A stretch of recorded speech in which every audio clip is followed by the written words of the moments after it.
بسم الله الرحمن الرحيم. لقد جاءكم رسول من أنفسكم عزيز عليه ما عنتم حريص عليكم بالمؤمنين رؤوف رحيم. نحمده ونصلي على رسوله الكريم. اما بعد فقد قال الله تبارك وتعالى كما ورد في سورة النساء: اعوذ بالله من الشيطان الرجيم بسم الله الرحمن الرحيم. يا ايها الذين آمنوا بالله ورسوله والكتاب الذي نزل على رسوله والكتاب الذي انزل من قبل. وقال عز وجل كما ورد في سورة المائدة: ليس على الذين آمنوا وعملوا الصالحات جناح فيما طعموا إذا ما اتقوا وآمنوا وعملوا الصالحات ثم اتقوا وآمنوا ثم اتقوا وأحسنوا والله يحب المحسنين. وقال عز وجل كما ورد في سورة الحجرات: قالت الأعراب آمنا قل لم تؤمنوا ولكن قولوا أسلمنا ولما يدخل الإيمان في قلوبكم. صدق الله العظيم. وعن عمر بن الخطاب رضي الله تعالى عنه: بينما نحن جلوس عند رسول الله صلى الله عليه وسلم ذات يوم إذ طلع علينا رجل شدید بیاض الثياب شدید سواد الشعر لا يرى عليه اثر السفر ولا يعرفه منا احد حتى جلس الى النبي صلى الله عليه وسلم فاسند ركبتيه الى ركبتيه ووضع كفيه على فخذيه وقال: يا محمد اخبرني عن الاسلام، الى قوله تعالى: ثم انطلق الى قوله عليه الصلاة والسلام: ثم انطلق فلبثت مليا ثم قال لي: يا عمر اتدري من السائل؟ قلت: الله ورسوله اعلم. قال: فإنه جبريل اتاكم يعلمكم دينكم. رواه مسلم رحمه الله. رب اشرح لي صدري ويسر لي امري واحلل عقدة من لساني يفقهوا قولي. اللهم ربنا الہمنا رشدنا واعذنا من شرور انفسنا. اللهم ارنا الحق حقا وارزقنا اتباعه وارنا الباطل باطلا وارزقنا اجتنابه. آمین یا رب العالمین. آج ہم اللہ کے نام سے حدیث جبرائیل کا مطالعہ شروع کر رہے ہیں۔ اس حدیث کے بارے میں پہلے آپ کو بتا چکا ہوں کہ اسے ام السنہ قرار دیا گیا۔ ام السنہ، سنت کی جڑ، سنت کی بنیاد۔ جیسے سورہ فاتحہ کو کہا گیا ہے ام القرآن، قرآن مجید کی جڑ اور بنیاد۔ اس حدیث کی عظمت کو عہد حاضر میں دو اشخاص نے پورے طور سے پہچانا ہے، اور وہ دونوں غالباً اب تک اسلام نہیں لائے ہیں۔ ایک امریکی ہے، سفید امریکی، اور ایک اس کی بیوی ہے جو جاپانی ہے۔ امریکی کا نام، کتاب کا انہوں نے 250-300 صفحے پر مشتمل کتاب لکھی ہے اس حدیث میں۔ اس قدر گہرا مطالعہ کیا ہے۔ جو امریکی ہے مصنف، اس کا نام ہے ولیم سی چٹک، اور اس کی بیوی ہے جاپانی مراٹا۔ ان دونوں نے مل کر کو آتھر کیا ہے اس کتاب کو، ویژن آف اسلام۔ ہمارے ہاں بھی یہ کتاب شائع کی ہے، سہیل اکیڈمی نے، وہ بازار میں مل جاتی ہے۔ جن کا شوق ہو علمی وہ اس کتاب کو حاصل کر کے پڑھے۔ بہرحال ان کے بارے میں ابھی تک اطلاع نہیں ہے کہ انہوں نے اسلام کے قبول کرنے کا اعلان کیا ہو، لیکن میں سمجھتا ہوں کہ ذہن اور قلباً وہ مسلمان ہیں، اگرچہ انہوں نے ابھی نہ کیا، اور ہو سکتا ہے کہ اس اثنا میں ہماری معلومات کا دائرہ جو ہے ابھی وہاں تک نہ ہو، اور انہوں نے قبول اسلام کا اعلان کر دیا ہو، واللہ عالم۔ یہ حدیث جو ہے یہ احادیث کے 5 کتابوں میں مجموعہ میں شامل ہے اور 5 صحابہ سے مروی ہے۔ ان میں جو متفق علیہ روایت ہے وہ حضرت ابو ہریرہ رضی اللہ تعالی عنہ سے ہے، لیکن جو مقبول ترین روایت ہے وہ ہے جس کا ابتدائی حصہ اور آخری حصہ میں نے ابھی آپ کو پڑھ کر سنایا ہے۔ اس کے راوی حضرت عمر ہیں رضی اللہ تعالی عنہ، اور یہ مسلم شریف میں ہے۔ اس کے علاوہ حضرت عبداللہ ابن عباس رضی اللہ تعالی عنہما سے یہ مسند احمد میں مروی ہے رحمہ اللہ۔ حضرت عبداللہ ابن عمر رضی اللہ تعالی عنہما سے 4 طرق سے مروی ہے۔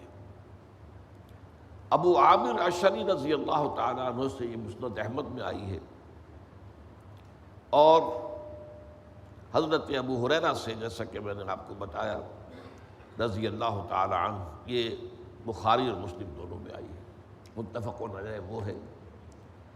لیکن بعض صحابہ ہیں جن کے بارے میں کہا جاتا ہے فقہائے صحابہ، تو یہ دین کا فہم اور دین کی سمجھ گہرائی میں، اس میں ظاہر بات ہے صحابہ برابر تو نہیں تھے، فرق مراتب تھا، تو حضرت عمر ان میں چوٹی کے آدمی ہیں، حضرت عبداللہ ابن عباس کا بھی شمار بھی ہے۔ اس لیے ان 2 حدیثوں کو زیادہ اہمیت دی گئی، اور سب سے زیادہ جو میں نے آپ سے عرض کیا کہ مقبول ترین جو ہے وہ حضرت عمر سے مروی روایت ہے۔ اس میں اتفاق ہے کہ حضور صلی اللہ علیہ وسلم کی حیات دنیاوی کے تقریباً آخری ایام میں یہ واقعہ پیش آیا ہے جو اس حدیث میں بیان ہو رہا ہے۔ فتح الباری اور عمدۃ القاری ان دونوں نے یہ کہا ہے کہ یہ آخری دنوں کا واقعہ ہے۔ اس حدیث کا ہمارے علماء میں سے مولانا بدر عالم میرٹھ ہی رحمۃ اللہ علیہ، مہاجر مدنی، جن کا پھر انتقال مدینہ منورہ میں ہوا ہے، ان کی کتاب ترجمان السنہ، اس میں تفصیل کے ساتھ یہ طرق جو میں نے بیان کیے ہیں، فلاں صحابی سے راوی ہے فلاں کتاب میں، اس کا متن کیا ہے، فلاں صحابی سے روایت ہے فلاں کتاب میں، اس کا متن کیا ہے، تو اس کی تفصیلات وہاں سے معلوم ہو جائیں گی۔ اب اس میں جو ایک واقعہ بیان ہوا ہے، اس واقعے کو سب سے پہلے میں آپ کو بتا دینا چاہتا ہوں، اور اس میں اصل بنیاد تو ہماری یہی روایت حضرت عمر ہوگی رضی اللہ تعالیٰ عنہ، لیکن واقعے کی تفصیلات کے ضمن میں جو کچھ مزید پہلو جو ہیں دوسری روایتوں میں آئے ہیں وہ بھی میں آپ کو ساتھ ہی بتاؤں گا۔ اس میں یقیناً متن کے الفاظ میں بھی کچھ فرق ہے، لیکن زیادہ جو ہے واقعاتی تفاصیل میں جو ہے وہ فرق زیادہ ہے۔ اور یہ میں نے جو پہلی تقریر کی تھی، تعارفی تقریر یا ابتدائی تقریر، یہ تمہیدی تقریر، اس میں آپ کو بتا دیا تھا کہ قرآن مجید میں اور حدیث میں یہ بہت بڑا بنیادی فرق ہے۔ قرآن وحی جلی پر مبنی ہے، وحی جلی پر مشتمل ہے، اور وہ باللفظ ہے، وربل ریولیشن ہے، الفاظ اللہ کے۔ لیکن حدیث نبوی بھی اگرچہ وحی پر مبنی ہے، اس کو وحی خفی کہتے ہیں، لیکن اس کے الفاظ متفق علیہ نہیں ہیں، محفوظ نہیں ہے، اس میں راویوں کے بیان میں لفظی طور پر فرق ہو جاتا ہے، کوئی ترتیب کے اندر بھی فرق ہو جاتا ہے۔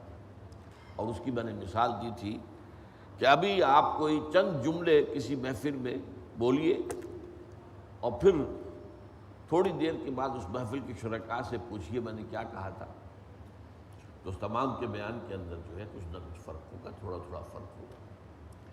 تو یہ حدیث جو ہے اپنے ایسنس کے اعتبار سے، اپنے ہدف اور مضمون کے اعتبار سے تو متفق علیہ ہے، کوئی شک نہیں، کوئی اختلاف نہیں، لیکن لفظی طور پر فرق موجود ہے، متن میں بھی اور واقعے کی تفصیلات میں بھی۔ اب یہ کہ یہ روایت عمر رضی اللہ تعالیٰ عنہ سے ہم اس کا ترجمہ کر رہے ہیں۔ حضرت عمر فرماتے ہیں رضی اللہ تعالیٰ عنہ، بینما نحن جلوس عند رسول اللہ ذات یومن، اسی اثناء میں کہ ایک دن ہم رسول اللہ صلی اللہ علیہ وسلم کے پاس بیٹھے ہوئے تھے، مجلس ہے، اب تصور سے دیکھیے یہ واقعہ کچھ ایسا ہے کہ آپ چشم تصور سے دیکھ سکتے ہیں اس واقعے کو۔ اور اس کو پڑھتے ہوئے تھوڑی دیر کے آپ تھوڑی دیر کے لیے اپنے آپ کو اس ماحول کا جز سمجھیں۔ بینما نحن جلوس عند رسول اللہ صلی اللہ علیہ وسلم ذات یوم، اسی اثنا میں کہ ایک دن ہم بیٹھے ہوئے تھے نبی اکرم صلی اللہ علیہ وسلم کے پاس، اذ طلع علینا رجل شدید بیاض الثیاب شدید سواد الشعر، کہ اچانک ایک شخص نمودار ہوا، اس کے کپڑے انتہائی سفید، کوئی میل کے اثرات نہیں، کوئی گرد و غبار نہیں، اور ان کے بال جو ہے وہ انتہائی سیاہ۔ اب اس میں ایک روایت میں ایک لفظ اور ہے، حسن الوجہ، نہایت خوبصورت، نہایت حسین انسان۔ اب ان کے بارے میں لوگوں نے سوچا یہ ہے کون؟ یہاں فرما رہے ہیں حضرت عمر لا یرا علیہ اثر السفر، نہ تو اس شخص پر کوئی سفر کے آثار تھے، اگر وہ باہر سے آ رہا ہوتا اور ابھی آ رہا ہوتا تو اس کے کپڑے کچھ گرد آلود ہوتے، کچھ بالوں کے اندر غبار ہوتا، یہ سب کچھ ہوتا۔ اثر السفر معلوم ہوا کہ یہ باہر سے نہیں آیا ہے۔ ولا یعرفہ منا احد، اور ہم میں سے کوئی اسے پہچانتا بھی نہیں تھا۔ اس میں ایک روایت میں اضافہ ہے فنظرنا بعضنا الی بعض، ہم نے ایک دوسرے کو دیکھا، آپ جانتے ہیں یہ اشاروں میں، حضور کی مجلس میں آواز سے نہیں، ایک دوسرے کو دیکھا، کچھ معلوم ہے، معلوم ہوا کہ پوری مجلس میں کوئی ان کا شناسہ نہیں تھا۔ اب اگر وہ پہلے سے کسی کے ہاں مہمان آیا ہوا ہوتا تو وہ مہمان جو ہے وہ اشارہ کر دیتا کہ ہاں میرے پاس سے آئے ہیں، میرے مہمان ہیں، اور براہ راست آئے ہوتے تو ان کے اوپر اثر ہونا چاہیے سفر کا، ان کے کپڑوں پر، ان کے بالوں پر۔ ایک روایت میں یہ ہے کہ ان کی داڑھی کے بال نہایت جو ہے سیاہ تھے، شعر کی بجائے، عام بالوں کی بجائے داڑھی، اس کی سبب سمجھ میں آ جاتا ہے کہ عام طور پر عرب اپنے سر کو تو ڈھانپے ہوئے ہوتا ہے، امامہ ہے، سر کے بال تو نظر نہیں آئے، داڑھی کے بال نظر آ رہے تھے کہ جو انتہائی سیاہ تھے۔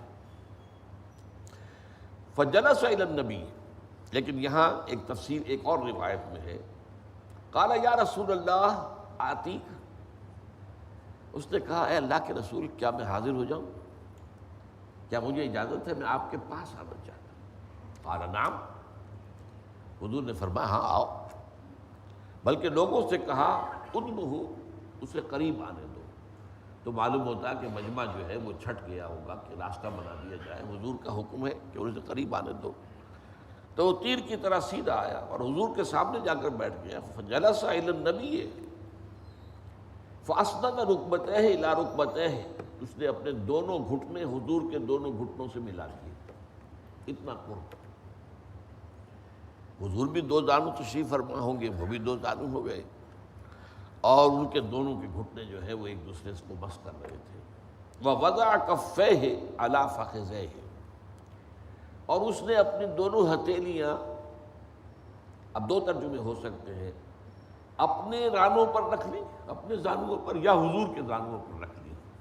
فَخِذَيْهِ میں ضمیر جو ہے وہ دونوں کی طرف جا سکتی ہے، لیکن یہ کہ دوسری روایت میں وضاحت ہے کہ علی رکبتہ النبی صلی اللہ علیہ وسلم، اس نے اپنی دونوں ہتھیلیاں ٹکا دی حضور کے زانوؤں پر۔ وقال، اور کہا اس نے، یا محمد، ایک روایت میں آتا ہے کہ اس نے کہا یا رسول اللہ اخبرنی عن الاسلام، مجھے اسلام کے بارے میں بتائیے۔ ایک روایت میں حدثنی عن الاسلام یا حدثنی بالاسلام، بیان فرمائیے میرے لیے کہ اسلام کیا ہے۔ فقال رسول اللہ صلی اللہ علیہ وسلم، یہ مکالمہ میں ابھی صرف ترجمہ کر رہا ہوں، اس کی وضاحت بعد میں ہوگی، پہلے ترجمہ پڑھ لیجیے۔ فقال رسول اللہ صلی اللہ علیہ وسلم الاسلام ان تشہد لا الہ الا اللہ وان محمد رسول اللہ صلی اللہ علیہ وسلم وتقیم الصلاۃ وتؤتی الزکاۃ وتصوم رمضان وتحج البیت ان استطعت الیہ سبیلا۔ حضور نے فرمایا اسلام یہ ہے کہ تو گواہی دے کہ اللہ کے سوا کوئی معبود نہیں، اور یہ کہ محمد صلی اللہ علیہ وسلم اللہ کے رسول ہے، اور نماز قائم کرے، زکوٰۃ ادا کرے، رمضان کے روزے رکھے اور بیت اللہ کا حج کرے اگر تجھے استطاعت ہو سفر کی۔ قال صدقتا، اس شخص نے کہا آپ نے درست فرمایا۔ فعجبنا له یسألہ ویصدقہ، ہمیں تعجب ہوا یہ کون شخص ہے، حضور سے سوال بھی کر رہا ہے اور توثیق اور تصدیق کر رہا ہے۔ یہ انداز تو استاد کا ہوتا ہے کہ استاد شاگرد سے پوچھتا ہے اور سوال اگر اس کا جواب صحیح مل جائے تو اس کی تصدیق کرتا ہے اور شاباش دیتا ہے۔ یہ ہے کون؟ لیکن بہرحال خاموش ہے کہ یہ معاملہ صورتحال جب حضور خود اس کو برداشت کر رہے ہیں اور گویا کہ آپ کی اجازت شامل ہے وہ جو کچھ کر رہا ہے اس کے لیے، تو فعجبنا له یسألہ ویصدقہ، ہمیں تعجب ہوا، سوال کر رہا ہے اور پھر تصدیق کر رہا ہے۔ قال فاخبرنی عن الایمان، پھر اس نے کہا کہ اب مجھے بتائیے ایمان کیا ہے۔ قال ان تؤمن باللہ وملائکتہ وکتبہ ورسلہ والیوم الآخر وتؤمن بالقدر خیرہ وشرہ۔ قال صدقت، حضور نے فرمایا ایمان یہ ہے کہ تو یقین رکھے اللہ پر اور اس کے فرشتوں پر اور اس کی کتابوں پر اور اس کے رسولوں پر اور قیامت کے دن پر اور قدر، کہ جو شے بھی دنیا میں خیر یا شر کسی پر وارد ہوتا ہے وہ اللہ کی طرف سے ہے۔ تؤمن بالقدر خیرہ وشرہ۔ قال صدقت، اس شخص نے پھر کہا صحیح کہا آپ نے، درست فرمایا۔ قال فاخبرنی عن الاحسان، اس کے بعد اس نے سوال کیا اب مجھے بتائیے احسان کیا ہے۔ قال ان تعبد اللہ کانک تراہ فإن لم تکن تراہ فإنہ یراک، اس کیفیت میں اللہ کی بندگی کرنا گویا کہ تم اسے دیکھ رہے ہو۔ اب اس میں دو روایتوں میں تعبدہ کی بجائے دو الفاظ آئے ہیں متبادل۔ ان تخشى اللہ، یہ حضرت عبداللہ ابن عمر رضی اللہ تعالیٰ عنہما کی روایت ہے، ان تخشى اللہ کانک تراہ فإن لم تکن تراہ فإنہ یراک۔ اور حضرت عبداللہ ابن عباس کی روایت میں رضی اللہ تعالیٰ عنہما ان تعمل للہ کانک تراہ فإن لم تکن تراہ فإنہ یراک، یہ الفاظ جو ہیں یہ مشترک ہیں۔ احسان یہ ہے کہ تو بندگی کرے اللہ کی، یا ڈرے اللہ سے، یا عمل کرے اللہ کے لیے، محنت کرے، بھاگ دوڑ کرے، جد و جہد کرے، اس کیفیت میں کہ گویا کہ تم اللہ کو دیکھ رہے ہو، اس یقین کی کیفیت کے ساتھ۔ فإن لم تکن تراہ، کیونکہ اگر تم اسے نہیں دیکھ رہے فإنہ یراک، وہ تو تمہیں دیکھ رہا ہے۔ اس حوالے سے یہ احسان کی ڈیفینیشن آ گئی۔ قال فاخبرنی عن الساعہ، اب اس نے کہا مجھے قیامت کے بارے میں بتائیے۔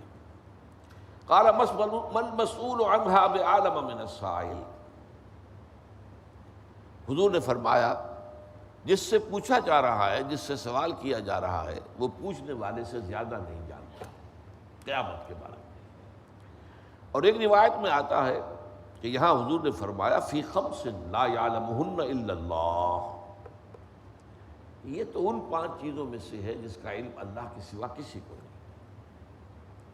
اور پھر حضور نے وہ آیت پڑھی ثم تلا النبی صلی اللہ علیہ وسلم، یہ سورہ لقمان کے آخر میں ہے، ان اللہ عندہ علم الساعہ وینزل الغیث ویعلم ما فی الارحام وما تدری نفس ماذا تکسب غدا وما تدری نفس بأی ارض تموت ان اللہ علیم خبیر۔ اللہ تعالیٰ ہی ہے جس کے پاس قیامت کا علم ہے کہ وہ کب آئے گا، وہی ہے جو بارش برساتا ہے، وہی ہے جو جانتا ہے کہ ماؤں کے پیٹوں میں کیا ہے۔ اور کسی انسان کو، کسی ذی نفس کو یہ معلوم نہیں ہے کہ وہ کل کیا کمائی کرے گا، کل کوئی نیکی کمائے گا یا بدی کمائے گا، یا دنیا کی کمائی کے اعتبار سے بھی کیا پتہ۔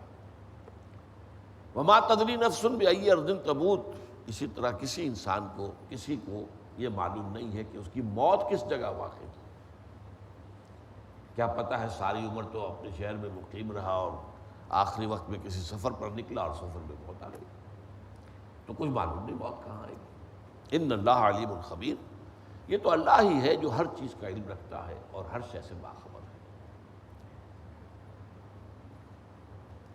قال فاخبرنی عن اماراتها، تو حضور یہ تو بتا دیجئے کہ اس قیامت کی نشانیاں کیا ہوں، کیسے معلوم ہوگا کہ قیامت قریب آ گئی؟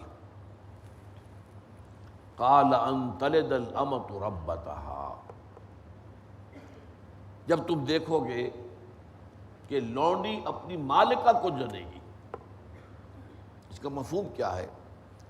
اکثر کے نزدیک یہی ہے کہ اتنی سرکش ہو جائے گی اولاد کہ بیٹیاں جو عام طور پر زیادہ جو ہے وہ اپنے والدین کا ادب کرنے والی اور زیادہ جو ہے اپنی بات کو، اپنی آواز کو پست رکھنے والی ہیں، ان کا حال یہ ہو جائے گا کہ گویا کہ اپنی ماؤں کی مالکہ ہیں، مائیں ان سے ڈریں گی کہ ان کی کسی غلط بات میں نے ٹوک دیا تو پتہ نہیں پلٹ کر یہ کیا کہہ دیں۔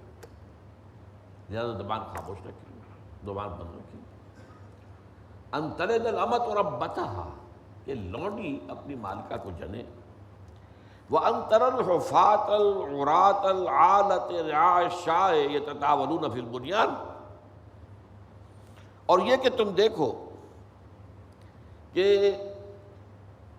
بھوکے، ننگے اور چرواہے، بکریوں کے چرانے والے، ننگے بدن ننگے پیر، وہ اونچی اونچی عمارتیں بنائیں، اس میں مقابلہ کریں۔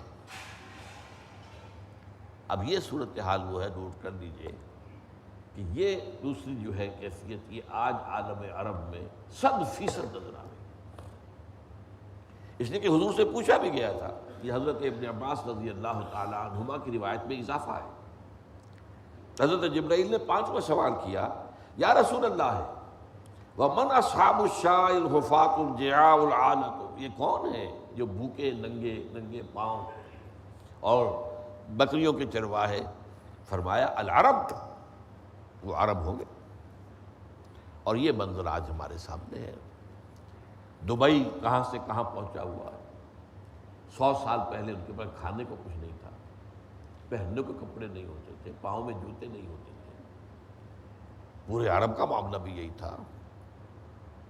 یہ معاملہ جو ہے تو تقریباً 70-80 برس ہوئے ہیں کہ صورتحال بدلی ہے، جبکہ تیل دریافت ہوا اور تیل نکلنا شروع ہوا، لیکن اب کہاں تک پہنچ گیا ہے اس کا آپ اندازہ کیجیے۔ صحراؤں میں گل و گلزار،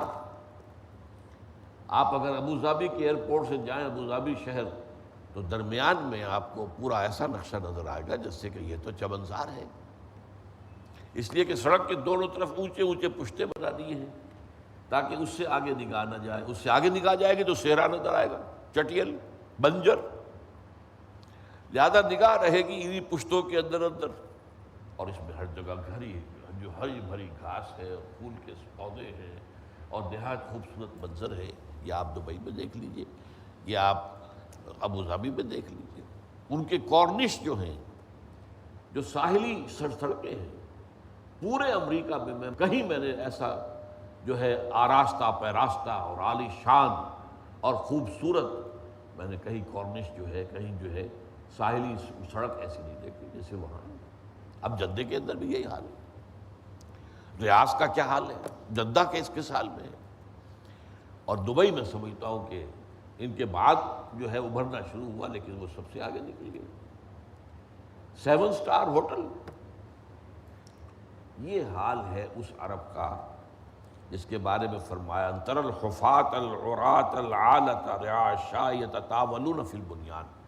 یتطاولون یہ باب تفاعل سے آیا ہے، ایک دوسرے کا مقابلہ کرنا۔ اور یہ میں اب تو میرا داخلہ جو ہے وہ 13-14 سال سے بند ہے یو اے ای میں، لیکن یہ کہ اس سے پہلے میں جاتا رہا ابوظہبی، دبئی، تو وہاں میں ایک بلڈنگ میں ٹھہرا ہوا تھا اور اس کے برابر بڑی اونچی عالیشان بلڈنگ اسے گرا رہے تھے، نہیں کہ نہیں۔ میں نے پوچھا یہ کیا افتاد ہے، یہ کیوں گرا رہے ہیں؟ اس میں تو کوئی، ابھی تو یہ آبادی ہوا ہے شہر، کوئی پرانی عمارت ہے تو یہ ہے نہیں۔ کہنے لگے اس کے قریب میں اس سے اونچی عمارت بن گئی ہے۔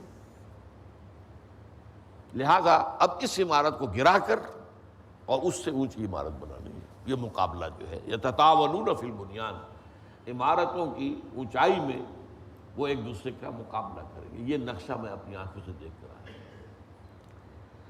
اس کے بعد ثم انطلقا، حضرت عمر فرماتے ہیں رضی اللہ تعالیٰ عنہ، پھر وہ شخص چلا گیا.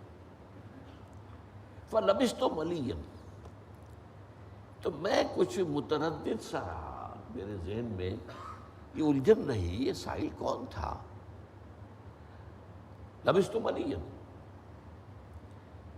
فقال لی، تو مجھ سے حضور نے فرمایا، یا عمر وتدری من السائل، اے عمر تمہیں معلوم ہوا یہ سائل کون تھا؟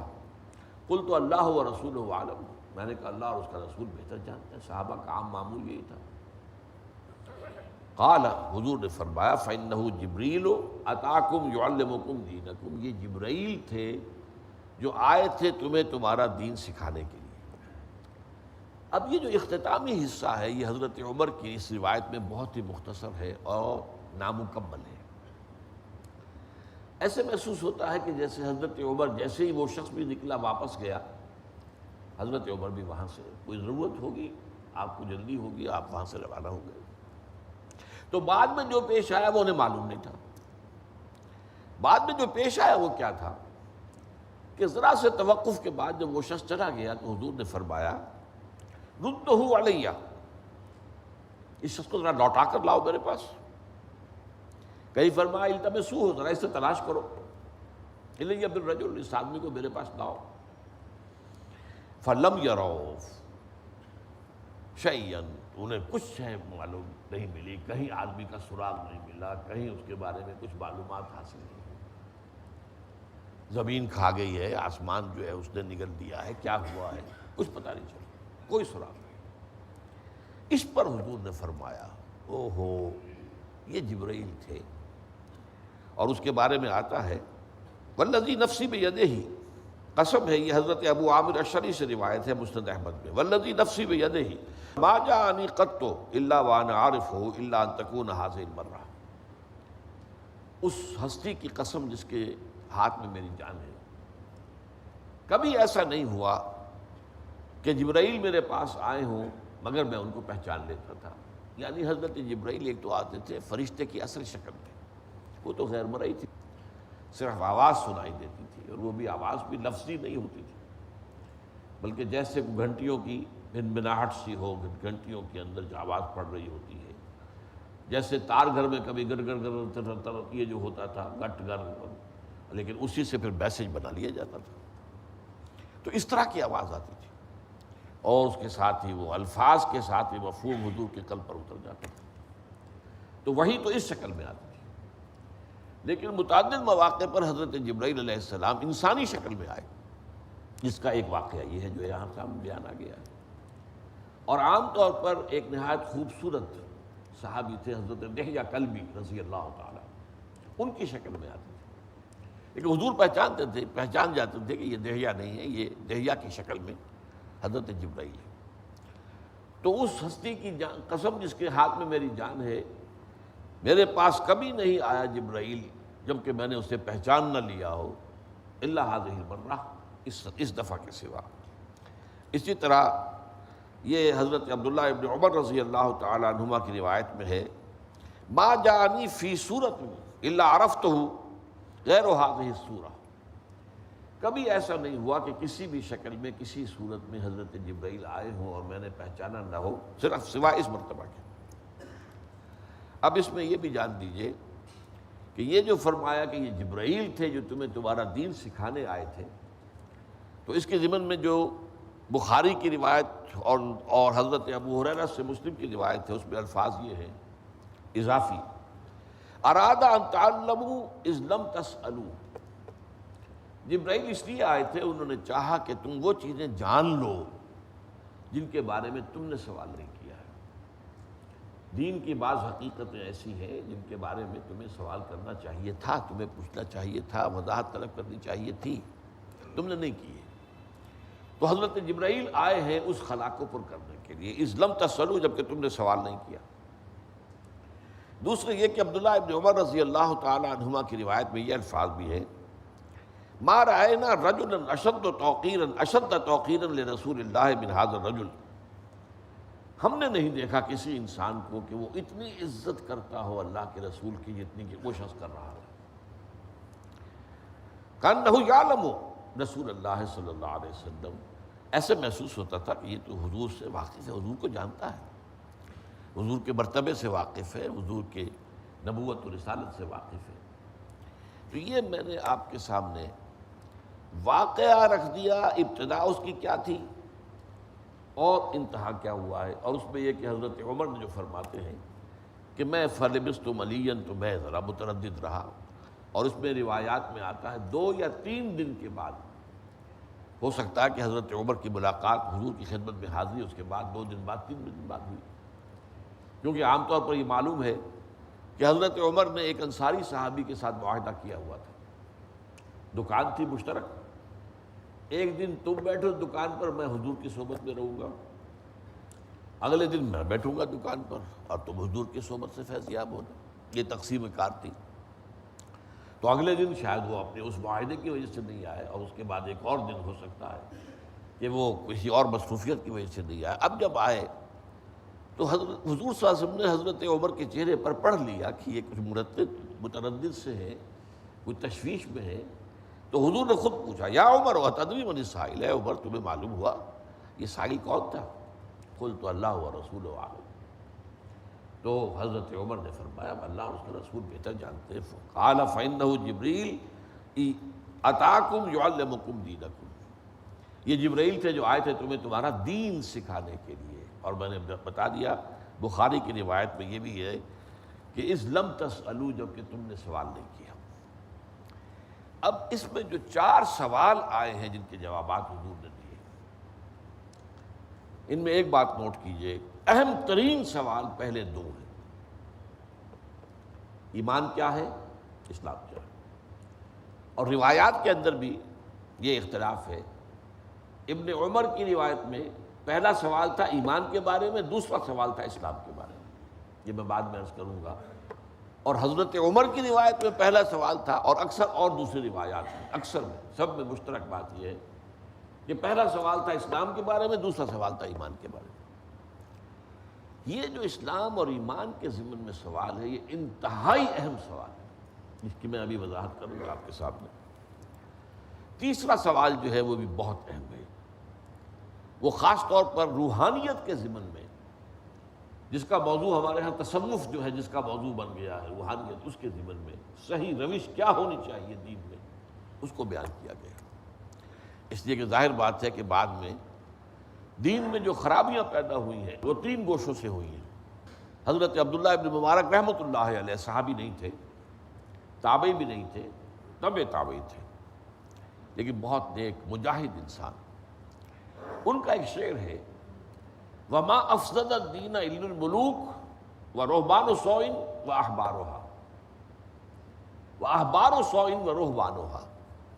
دین میں فساد جو ہے وہ 3 طرف سے آتا ہے یا آیا ہے، یعنی معلوم ہوتا ہے کہ دور خلافت راشدہ کے مقابلے میں تو اس دور میں بھی فساد آ چکا تھا۔ اب یہ ریلیٹیو بات ہے، ایک آج کا دور ہے، فساد جس انتہا کو پہنچا ہے، ظہر الفساد فی البر والبحر بما کسبت ایدی الناس، بحر و بر میں فساد ہے، فتنہ ہے، لیکن ظاہر بات ہے کہ دور خلافت راشدہ کے بعد اس میں جو ہے کمتری جو آتی رہی ہے، کمی جو آتی رہی ہے، تو پھر ان دوروں کے اندر بھی جو حساس لوگ تھے انہیں فتنہ محسوس ہو رہا تھا، فساد محسوس ہو رہا تھا، لیکن یہ کہ اس کی سورس کیا ہے، وما افسد الدین الا الملوک، یا تو بادشاہ سلاطین وہ دین میں ہیرا پھیری کرواتے ہیں اپنے مفادات کے لیے، اور یا یہ کہ احبار و سوئن علماء سوء، دین فروش علماء، فتویٰ فروش علماء، جو اصل میں اپنے دین کو اور اپنے علم کو کمائی کا ذریعہ بناتے ہیں، طالب دنیا، احبار و سوئن ورہبانھا، ان کے راہب، یہ رہبانیت جب آتی ہے تو یہ بھی دین کے اندر فتور اور فساد پیدا کرتی ہے۔ اسی کو علامہ اقبال نے اپنے ایک شعر میں کہا ہے، باقی نہ رہی تیری وہ آئینہ ضمیری، اے کشتہ ملائی و سلطانی و پیری، کہ اے مسلمان جو آج 3 طرف سے تجھے زخم لگے ہیں، کشتا ہے تو، ان کا زخم خوردہ ہے، اس میں 3 ہے، ملائی و سلطانی و پیری۔ ایک تو یہ پروفیشنلزم، مذہبی پروفیشنلزم، ملا مذہبی پروفیشنل، اور سلطان بادشاہ ملوکیت، اور پیری مریدی، اس کے جو بھی اس وقت حالات ہیں اللہ ماشاء اللہ۔ اور چوتھا سوال جو ہے، اگرچہ اس کی عملی اہمیت کوئی نہیں ہے، وہ علامات قیامت میں سے 2 باتیں ایسی بتائی گئی ہیں کہ جو روز و روشن کی طرح آج ہمارے سامنے آ چکی ہیں، اس لیے کہ حضور نے خود فرمایا ہے انما بعثت انا بساطوں کا ہاتین، یہ دونوں انگلیاں آپ نے جوڑ دی صلی اللہ علیہ وسلم، مجھے جو بھیجا گیا ہے تو اس طرح سے کہ میرے اور قیامت کے درمیان اتنا قرب ہے جتنا ان دو انگلیوں میں ہے، کوئی بوجھ نہیں، کوئی فصل نہیں، میں آخری رسول، تم آخری امت، اب قیامت آئے گی، کوئی اور نبی نہیں آئے گا، کوئی اور کتاب نہیں آئے گی، کوئی اور رسول نہیں آئے گا، کوئی اور امت جو ہے وہ اٹھے گی نہیں۔ تو گویا کہ اصل میں حضور کی بعثت ہی فی نفس ہی علامات قیامت میں سے شمار کی گئی، لیکن اس کے بعد یہ ہے کہ پھر چھوٹی علامتیں، بڑی علامتیں، ان پر جو ہے جو احادیث کے مجموعے ہیں ان میں پورے باب ہیں، تو علامات جو ہیں چھوٹی بھی ہیں، بڑی بھی ہیں، اور اس میں یہ کہ کتاب و علامات الساعہ، یہ کتاب جو ہے وہ مل جائے گی آپ کو، علامات الساعہ، قیامت کی نشانی، اور یہ آپ کو احادیث ملے گی۔ تو جیسا کہ میں نے عرض کیا کہ یہ 2 حدیثیں جو ہیں، یہ 2 جو علامات ہیں، یہ تو تمام و کمال ظاہر ہو چکے ہیں، اور رات کی سرکشی بالعموم، اور نمبر 2 یہ کہ وہ جو عرب، حضور نے وضاحت کر دی، جب 5واں سوال کیا ہے حضرت جبرائیل نے، یہ جو آپ نے جن کو کہا ہے اصحاب الشاء والحفاۃ والجیاع والعالۃ، یہ بھوکے ننگے اور بکریوں کو چرانے والے ننگے پاؤں، یہ کون ہوں گے؟ فرمایا عرب، اور وہ عرب کے اندر آپ کو نظر آ رہا ہے، جزیرہ نما عرب کا مشرقی ساحل دیکھ لیجئے، اس کا مغربی ساحل دیکھ لیجئے، جنوبی ساحل کے ساتھ صحرا ہے، وہاں آبادی اور وہ ہے ہی نہیں، وہ تو جو علاقہ ہے وہ بہرحال اسے الربع الخالی کہتے ہیں، یہ خالی ہے، وہاں نہ کوئی انسان ہے نہ کوئی نباتات ہیں، اس میں تو ایسا ریت بھی ایسی ہے کہ جس پر کوئی شے ٹھہر ہی نہیں سکتی، وہ سیدھی نیچے جاتی، ریت ایسی نہیں ہے جیسی ریت کے اوپر اونٹ چل رہا ہے، انسان چل رہے ہیں، تھوڑا سا پاؤں دھستا ہے، لیکن بس اتنا ہی ہے کہ تھوڑا آپ کو تکلیف ہو جائے گی پاؤں ذرا نکال کر چلنے میں، لیکن اس میں آپ دھستے تو نہیں چلے جائیں گے۔ البتہ دوسرے صحراؤں میں بھی کوئک سینڈز کہلاتے ہیں، ایسی جگہیں ہوتی ہیں جہاں پر کہ وہ ریت جو ہے مسلسل اندر جا رہی ہے، اور کہیں اس میں کسی کا پاؤں پڑ گیا تو وہ گیا، جیسے دلدل میں گیا، ایسے ہی اس کوئک سینڈ کے اندر بھی اس سے پھر بچنا نکلنا ممکن نہیں، کتنا ہی زور لگا لیجیے کھینچ لیجیے اس آدمی کو، آپ کھینچ نہیں سکتے۔ لیکن خاص طور پر یہ جو پورا صحرا ہے ربع الخالی، یہ تو در ہے، اور یہ ہے اصل میں مسکن قوم عاد کا، قوم عاد کی زبردست تہذیب تھی، بہت بڑی زبردست قوم تھی یہ، انہی میں شداد تھا جس نے کہ اپنی جنت بنائی تھی، اور اب وہ شداد کا شہر بھی نظر آ گیا، کیونکہ اب تو وہ ذرائع ہیں جو زمین کے نیچے آپ دیکھتے ہیں، وہ زمین کے اندر اسی ریت کے نیچے جو ہے وہ دبا ہوا شہر موجود ہے، اس کو دیکھ لیا گیا ہے، شداد کی جنت، اس میں بڑے بڑے ستون جو ہیں، بڑی مضبوط فصیل اور فصیل کے اوپر کھڑے ہوئے جو ستون تھے، یہ جس کو کہا گیا ہے قرآن مجید نے کہ ذات العماد، ارم ذات العماد التي لم يخلق مثلها في البلاد، تو یہ جو ہے یہ صورتحال جو ہے عرب کا مشرقی ساحل ہے اور عرب کا مغربی ساحل ہے، اس پہ آپ کو نظر آ جائے گا۔ اب میں آتا ہوں کہ جو 2 اہم ترین سوال ہیں ان کا اصل میں اہمیت کا پس منظر کیا ہے، ان میں گفتگو تفصیل سے ہوگی۔ ایک یہ اصل مسئلہ یہ ہے کہ قرآن مجید میں کچھ الجھن ہو جاتی ہے پڑھنے والے کو، عام پڑھنے والے کو، ایمان اور اسلام اکثر و بیشتر مترادف الفاظ کے طور پر آئے، مسلم کو مومن کہہ لیں، مومن کو مسلم کہہ لیں، فرق واقع نہیں ہوتا، مترادف ہے۔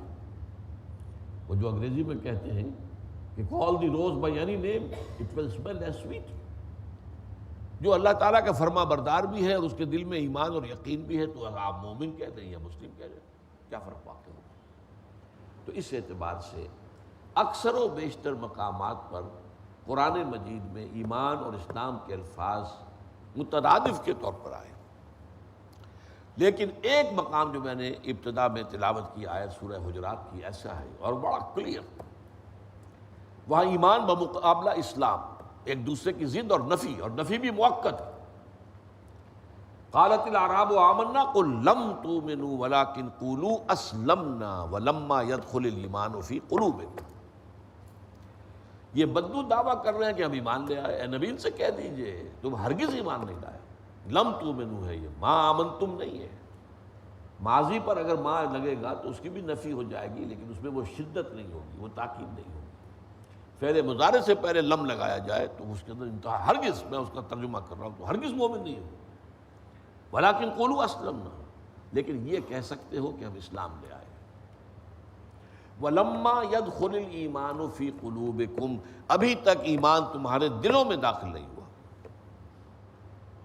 اب یہ ایک تضاد کسی شکل ہے، ایمان اور اسلام یہ مترادف ہے یا ایک دوسرے کی ضد ہے، ایک دوسرے کے مقابلے میں ہے، کہ اسلام تسلیم کیا جا رہا ہے اور ایمان کی پرزور نفی کی جا رہی ہے، تم ہرگز ایمان نہیں لائے۔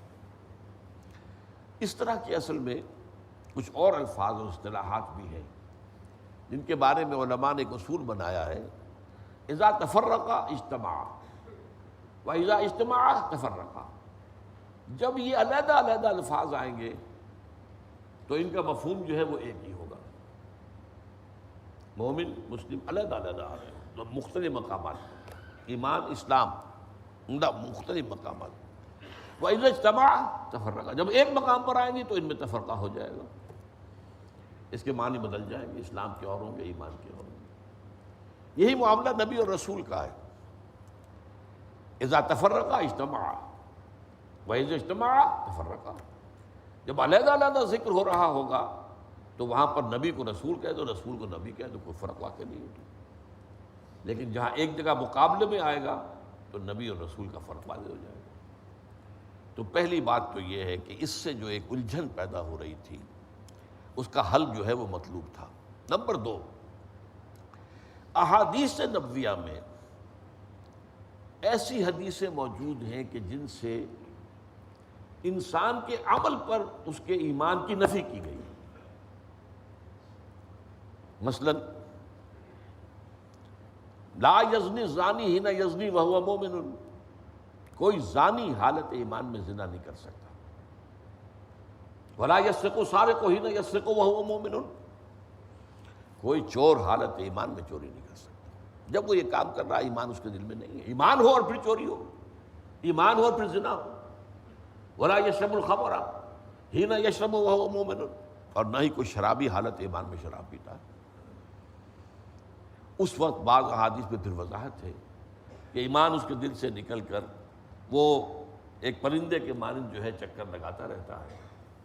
تو ایک منطقی بات تو یہ ہونی چاہیے کہ توبہ کرے تو واپس آئے، لیکن علماء کا اس میں ایک اتفاق ہے تقریباً کہ اس عمل سے فارغ ہو جاتا ہے تو پھر ایمان اس کے دل میں آ جاتا ہے۔ لیکن اس سے ایک بات ثابت ہو گئی کہ گناہ کبیرہ سے گویا کہ ایمان کی نفی ہے۔ یہ وہ چیز ہے کہ جس سے بہت بڑی گمراہی پیدا ہوئی۔ چنانچہ سب سے بڑا گمراہ فرقہ یا جماعت یا گروہ جو پیدا ہوا اسلام میں، خوارج، وہ اسی بنیاد پر ہوا۔ گناہ کبیرہ کا مرتکب کافر ہو گیا، جب کافر ہو گیا تو اس کی جان اور مال مباح ہے، مرتد ہے، قتل کر دیا جائے گا، اس کا مال آپ لے لیں گے، وہ مال غنیمت ہوگا، اس کی عورتیں تمہارے لیے مباح ہو جائیں گی، تمہاری لوڈیاں بن جائیں گی۔ یہ خوارج کا فتنہ بہت زبردست فتنہ تھا، بہت زبردست فتنہ تھا۔ حضرت علی کے زمانے میں پیدا ہو گیا لیکن بعد میں بڑھتا چلا گیا۔ تو یہ جو غلط فہمی پیدا ہوئی ہے اصل میں یہ اسی سے ہوئی، ان احادیث سے۔ اور اس میں تو یہاں تک حدیث میں آتا ہے، یعنی ایک تو گناہ کبیرہ ہے، ایک ہے سوء خلق، انسان کے اخلاق کی کمی، سوء اخلاق۔ فرمایا لا یؤمن واللہ لا یؤمن واللہ لا یؤمن، خدا کی قسم وہ شخص مومن نہیں ہے، خدا کی قسم وہ شخص مومن نہیں ہے، خدا کی قسم وہ شخص مومن نہیں ہے۔ قیل من یا رسول اللہ، پوچھا گیا حضور کون، کس کے بارے میں فرما رہے ہیں؟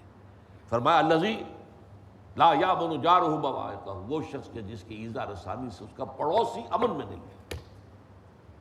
اب یہاں کوئی گناہ کبیرہ کا ذکر نہیں ہے، بد اخلاقی کا معاملہ ہے۔ کوئی شخص جو ہے اپنے اخلاق کے اندر اتنا کم ہے کہ اس کی وجہ سے اس کا پڑوسی بے چین ہے، پریشان کر رہا ہے پڑوسی کو، اور 3 دفعہ قسم کھا کر نفی کر رہے ہیں۔ تو ان احادیث کے ساتھ بھی جو معاملہ ہوا ہے اس میں بھی وضاحت کی ضرورت تھی کہ در حقیقت ایمان کی نفی کے معنی لازماً کفر نہیں ہے، بلکہ کفر اور ایمان کے مابین ایک ہے راستہ، وہ اسلام کا ہے، وہ مسلمان شمار ہوگا، چوری کرتے ہوئے بھی مسلمان ہے، اور وہ شراب پیتے ہوئے بھی مسلمان ہے، زنا کرتے ہوئے بھی مسلمان ہے۔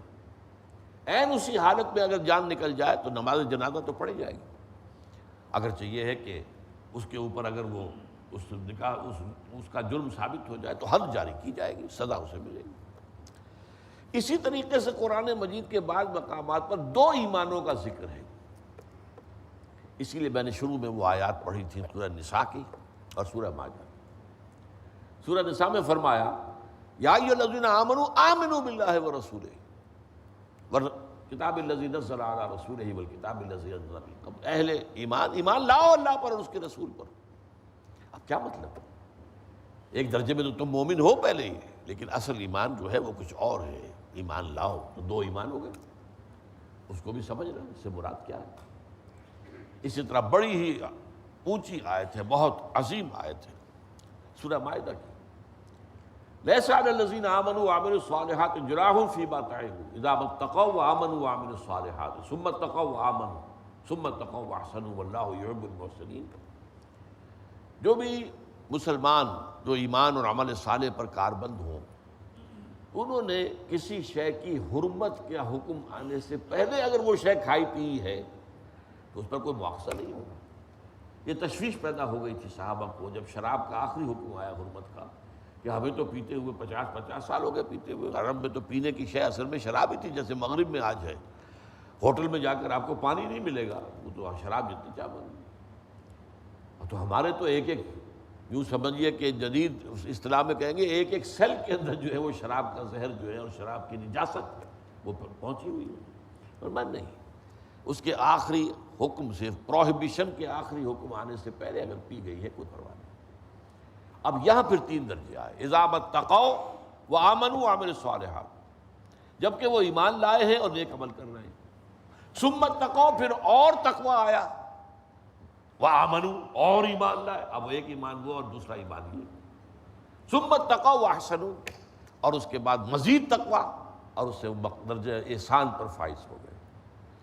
یہ میں نے آپ کے سامنے چند مسائل رکھے ہیں جن کا حل ان سوالات کے جو جوابات حضور نے دیے ان میں موجود ہے۔ بارک اللہ لی و لکم فی القرآن العظیم و نفعنی و ایاکم بالآیات و ذکر الحکیم۔